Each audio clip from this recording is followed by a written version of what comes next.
पूर्व धाकड़ अधिकारी जिन्होंने भ्रष्टाचार के खिलाफ छेड़ी जंग, फिर जब अधिवक्ता बन सुप्रीम कोर्ट पहुंचे तो अपनी वकालत से सबको किया प्रभावित।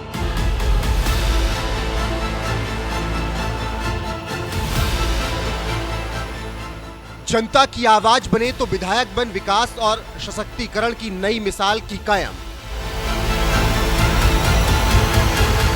सदन में बोलना शुरू किया तो विरोधियों को चुन चुन कर दिया जवाब। नाम डॉक्टर राजेश्वर सिंह।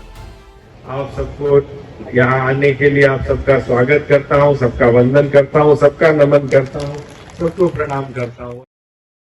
उत्तर प्रदेश की राजधानी लखनऊ के सरोजनी नगर विधानसभा से विधायक डॉक्टर राजेश्वर सिंह अपने दमदार भाषण, शानदार व्यक्तित्व और समाज के प्रति समर्पण के लिए जाने जाते हैं। 2022 के विधानसभा चुनाव में उन्होंने समाजवादी पार्टी के उम्मीदवार को हराकर जब विधानसभा में कदम रखा तो तब से ही वो अपने भाषणों की वजह से चर्चाओं के केंद्र में रहते हैं। तो चलिए आज आपको डॉक्टर राजेश्वर सिंह के बारे में बताते हैं।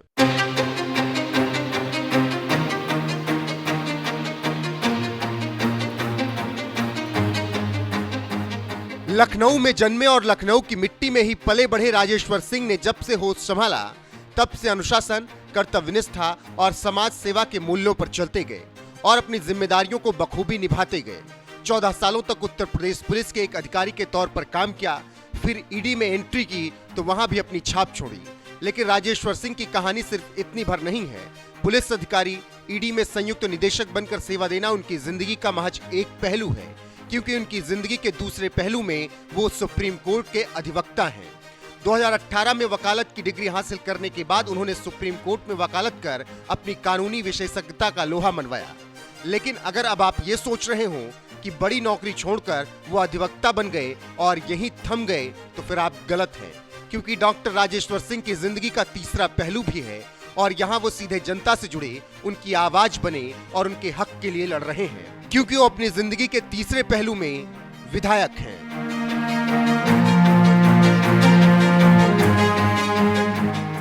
दो 2022 में लखनऊ के सरोजनी नगर से विधायक चुने जाने के बाद डॉक्टर राजेश्वर सिंह ने विधानसभा में अपनी बुलंद आवाज और तर्कपूर्ण भाषणों से सभी का ध्यान आकर्षित किया।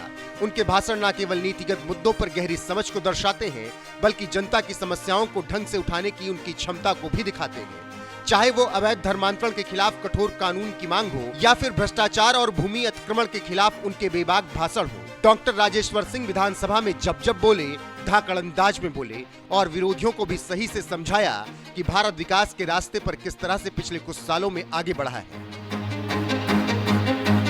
आज आदरणीय मोदी जी के नेतृत्व में हिंदुस्तान नई ऊंचाइयों पर पहुंच रहा है। आज हिंदुस्तान विश्व की सबसे तेज बढ़ती हुई अर्थव्यवस्था है। आज हमारा ग्रोथ रेट 6.5% है। पूरा विश्व 3.5% की गति से बढ़ रहा है और हिंदुस्तान 6.5% दुगनी गति से हम आज आगे बढ़ रहे हैं। आंकड़े झूठ नहीं बोलते हैं। अपने विपक्ष में बैठे दोस्तों से कहूंगा, आंकड़ों पे जरा जरूर ध्यान दें। विधानसभा को दिखाई विकास की नई राह, सरोजनी नगर को विकास के नए आयाम दिए। कॉर्पोरेट सामाजिक उत्तरदायित्व के तहत उन्होंने सैकड़ों हैंडपंप स्थापित किए।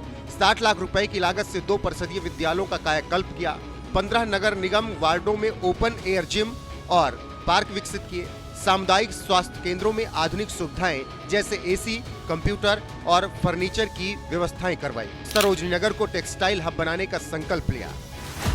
महिला सशक्तिकरण के लिए काम, महिलाओं को आत्मनिर्भर बनाने के लिए डॉक्टर राजेश्वर सिंह ने स्वयं सहायता समूहों को 3000 सिलाई, पीको और इंटरलॉकिंग मशीनें प्रदान की, जिससे हजारों महिलाओं को रोजगार और सम्मान का अवसर मिला।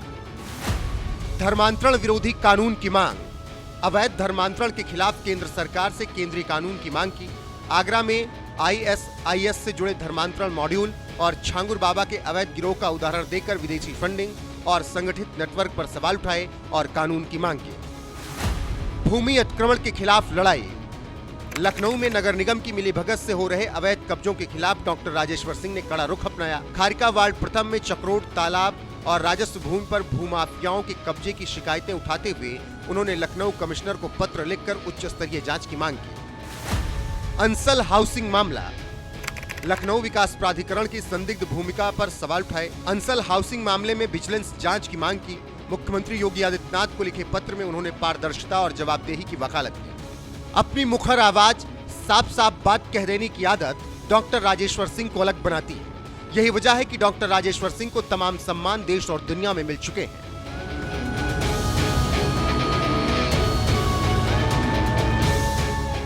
प्रशासनिक सेवा में रहते हुए डॉक्टर राजेश्वर सिंह ने कानून और व्यवस्था को मजबूत करने के प्रयास किए। उनकी नेतृत्व क्षमता और जोखिम उठाने की हिम्मत ने उन्हें एक ऐसे अधिकारी के रूप में स्थापित किया जो चुनौतियों से डरता नहीं। जब वकालत शुरू की तो सुप्रीम कोर्ट में एक वकील के रूप में उन्होंने अपनी तीखी कानूनी समझ और तर्क शक्ति का परिचय दिया। उन्होंने कई महत्वपूर्ण मामलों में याचिकाकर्ताओं की ओर से बहस की। सुप्रीम कोर्ट में उनकी उपस्थिति ने उन्हें एक ऐसे अधिवक्ता के रूप में स्थापित किया जो न केवल कानून को समझता है बल्कि उसे समाज के हित में लागू करने का हुनर भी रखता है। विधायक के रूप में उन्होंने इन दोनों अनुभवों का उपयोग कर सरोजनी नगर में विकास की नई इबारत लिखी, यानी हर मोर्चे पर डॉक्टर राजेश्वर सिंह ने अपना लोहा मनवाया। ऐसे में उनके अभी तक के इस सफर पर आपकी राय क्या है, कमेंट में जरूर बताएं।